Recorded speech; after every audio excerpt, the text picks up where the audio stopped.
آیا ما در آلمان مسیحی میشیم یا یهودی میشیم یا اینکه تماما از دین به دین میشیم یا فرزندهای ما از دین به دین میشوند، مسیحی میشوند، پیرو دینهای دیگر میشوند؟ در این سوال ها میخواهم یا در این خطاب ها میخواهم جواب بگم. سلام و درود به پایان به تمامی فارسی زبان های دنیا. سلام و درود به پایان به مردم شریف تاجیکستان، به آن برادرایی که تشویش ما میشوند، غم ما را میخورند.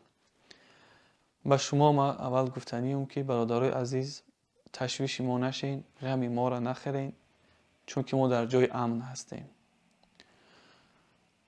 خداوند در قرآن میگه به پیغمبر خدا علیه السلام: ای محمد، هر کی را تو دوست بداری اون هدایت نمیکنی. هدایت در دست خداوند ذوالجلال و الاکرام است.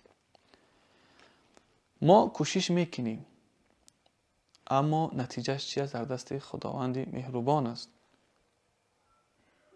اما شرایطی که ما داریم، ما هم شرایط برای شما میگیم. آیا همین شرایط خطرناک هست برای فرزندای ما یا نه؟ شما خودتون تشخیص کنید، به خلاصه بیاین. و پیش از این من از شما سوال دارم که وقتی شما میگن در آلمان فرزندای شما مسیحی میشوند، شما خودتون مسیحی میشین، دیگر فرزندای شما از دست شما میروند، شما یک دولت نام ببرین که همین خطرها را نداشته باشه. یک دولت در روی دنیا برای من نام ببرین که همین خطرها را نداشته باشه. بعد ما سر او صحبت بکنیم. اما من میخواهم یک کمتر معلومات درباره شرایط فرزندایی که در آلمان هستند اونا معلومات بدم. تا برادرای عزیزی که همین کامنت ها رو مینویسین، فکر کنم بسیاری شما از چی میگن، از مهربانی، از دلسوزی ما رو میگین. تشکر زیاد، خداوند شما را حفظ بکنه. اما من برای شما میگم که رو بروی خانه ما مسجد 3 اتاژه، 3 آشیانه، پدول مگزین اسلامی داره، مگزین خوراکه داره. ما درباره مگزین‌های کلان خوراکه حلال صحبت نمیکنیم، ترکا و عربا. ما فقط درباره همین مسجد که چی داره صحبت میکنیم. مگزین اسلامی داره، مگزین خوراکه حلال داره، جای افغانخوری داره، پدول داره، جای تورتخانه داره. یکم اتاژش یک طرف جای مردا است و یک طرف جای زنها. جای زنها از خانه ما تقریبا 50 یا 100 متر رو بروی خانه ما. یک آشیانه بالا سینفخانه‌های زیاد داره. داخل میشه تمامی حدیث و آیات‌های قرآن با آلمانی و با عربی نوشته کردن. در اوجا مردم هم درس قرآن میخوانند، هم درس حدیث میخوانند، هم عربی میخوانند، هم نمازخوانی را یاد میگیرند. همه شرایط هست.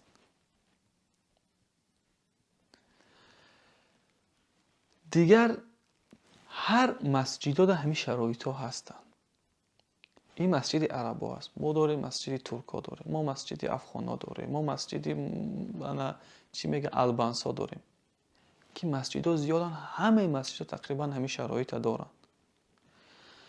هر کودک روز شنبه، یک شنبه میتونه که بره و مسجد درس بخونه و پل این درس نمیدونه که میتیه حکومت آلمان میتیه. مثلا من فرزند دارم، میرم در یک جمعی مسجد دا ثبت نامش میکنم، اونا برای من کاغذ میتن، من امضا میکنم که فرزندی من در واقع همینجا میاد درس میخونه. اونا از حکومت طلب میکنن، حکومت هر ماه سری هر یک کودک تقریبا 20 یا که کمتر یا زیادتر برای هر یک کودک جدا میکنن تا برون دین بخونن، دینی اسلامی بخونن. پولش حکومت میتیه، قانونی. آیا ما از فرزند تشویش بشم؟ خب مسئله دیگر، فرزندی من اگر در یک مکتب از 3 نفر 4 نفر باشن، هر ملتی نباشن، مثلا فارس باشن، حق دارن که از مکتب طلب کنن برای اونا یک معلم یا معلمه زبان فارسی بیارن. خب این حق دارن، میتونن زبان مادری خودشون فراموش نکنن. ایره شرایط انمی دولتی که شما میگین فرزندای شما کافر میشه یا شما کافر میشین، اینمی دولت برای ما همین شرایط مهیا کردگی. میریم بعدتر. من حق دارم که فرزند ما تربیه کنم به هر دینی که میخواهم، مسلمان، نصرانی، یهودی یا اصلا به دین. این در اختیاری من است که فرزند ما چی نمود انا تربیهش بکنم. حتی مسلمان کدام دین کدام مذهب، شافعی، حنبلی، مالکی، نمیدونم سلفی و وهابی و شیعه و حنفی و هر چیزی که این اختیار، این جرم نیست. اختیار دخته. اگر پدر حنفی باشه میتونه که انا چی طبق مذهب امام ابو حنیفه مسجد بیاوه یا که نمیدونم خودش تربیهش بکنه. بعداً تربیه آزاد است. کودک در مسجد از ره نگشتن شروع کرده تا کلان همه اجازت داره. نماز بخونی یک کودک دو ساله پیش میره و میآید در مسجد آزاد است. هر کس میتونه بروه.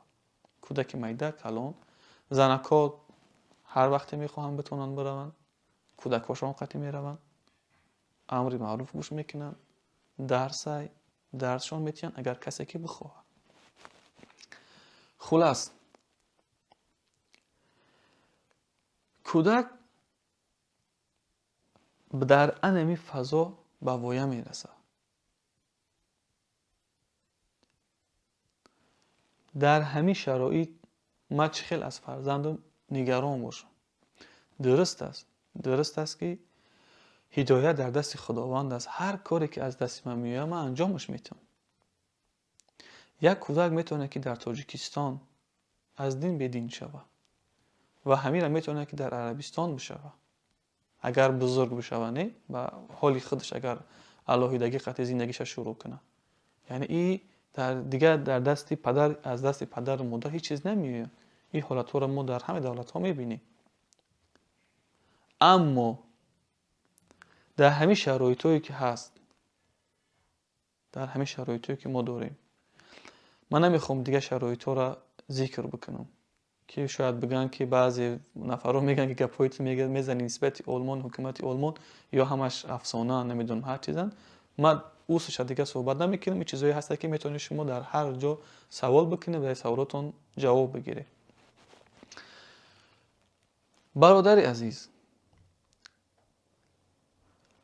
انا که تو برای ما یک دولت بگو که ما هر دین را قبول دارم، هر مذهب را قبول دارم، هر رویه را قبول دارم، اصلا دین قبول ندارم، مرا پشتیبانی بکنه.